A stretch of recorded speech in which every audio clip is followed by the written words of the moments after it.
ابو سفیان به زنش گفت زن، روزی که محمد رو از مکه بیرون کردیم دل اهل مکه هم با خودش برد.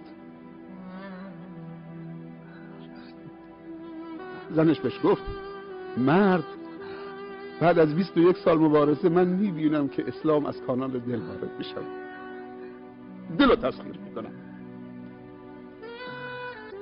بعد آمدن پایین، فرداش صبح شد، رسول الله صلی الله علیه و سلم به صحابه به 10,000 مجاهد میتونستن که مکه رو به خاک و خون بکشونن، ولی اون که ملوک نیست،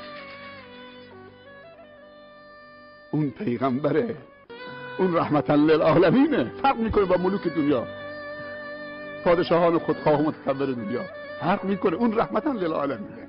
حتی برای ملوک و پادشاهان دنیا هم رحمتا للعالمین بود.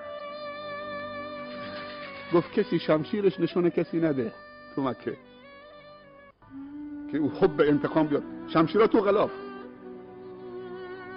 جلو افتاد، یه چوبی دستش بود، این آیه رو تلاوت میکرد: قل جاء الحق و زهق الباطل ان الباطل کان زهوقا. بگو حق آمد، باطل نابود شد، ناپدید شد. ان الباطل کان زهوقا، حق مندگاره و باطل ناپایداره.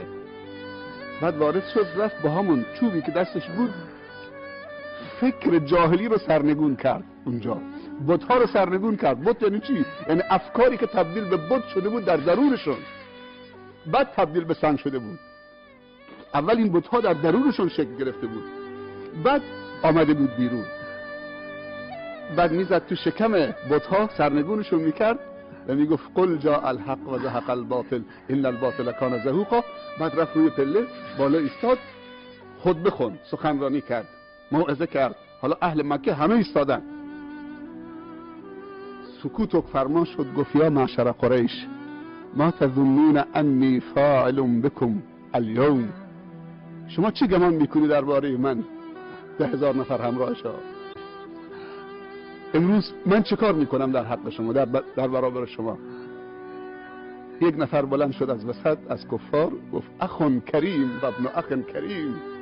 سبحان الله، 21 سال با او جنگیدن، بیرونش کردن، ولی اونو میشناسن، میگن اخون کریم و ابن اخ کریم. تو برادر بزرگوار و با گذشتی ما هستید و بزرگواری و گذشت رو از تو سراغ داریم. و ابن اخ کریم و پسر برادر کریم و بزرگوار و با گذشت. پیامبر نگفت حتی مسلمان بشید. خوب دقت بکنید، اسلام تحمیلی و اجباری نه، نفاق ایجاد میکنه. گفت اذهبوا فانتم الطلقاء، همتون برید که آزاد. وقتی عفو عمومی صادر کرد، حالا کسی نمیره. گفتن این عظمت فقط در اسلام. همه اونجا رو به قبله علم و ادب و اخلاق و بزرگواری ایستادن و گفتن این اخلاق زمینی نیست، این اخلاق بالاست. اشهد ان لا اله الا الله و اشهد انک رسول الله.